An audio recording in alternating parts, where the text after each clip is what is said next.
Hey, Crystal Bowman here. I'm the founder of Marriage Prescription. A little play on words.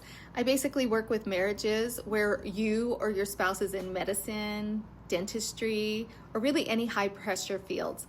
And if you or your spouse is in that world, I know two things are true. Number one, you are no stranger to stress and pressure. And number two, your marriage might look great on paper, but you might find yourself living parallel lives. Like, how did we even get here? So I want to talk to you a little bit about one of the most common traps I see in these couples, that is narcissism, and not the trendy use of that word.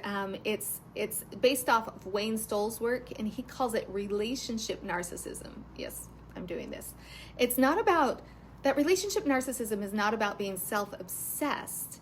It's more about being so consumed about your own stress, schedules, and maybe even success that you stop seeing your partner as a whole person, the person that you fell in love with, that you started this dream with.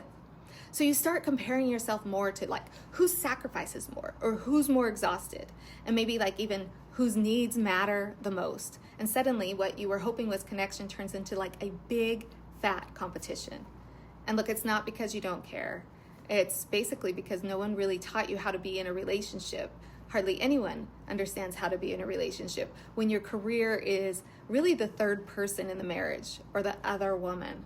And so I work with couples. I help couples to learn to see each other again, not just as co-managers or co-parents, but actually as partners, teammates, friends. Again, what you hoped and dreamed when you started this path. So it's not about fixing yourself to save your marriage or fixing your partner. This is about both of you showing up with more curiosity, compassion, and a willingness to drop that scorecard. I have specific ways to assess and come up with a tailored approach for you.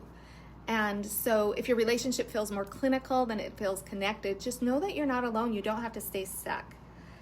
Give me a try. Let's have a conversation. I'd like to help your marriage get out of survival mode and back to some real connection. Again, that's what this dream was all about when you started down this path.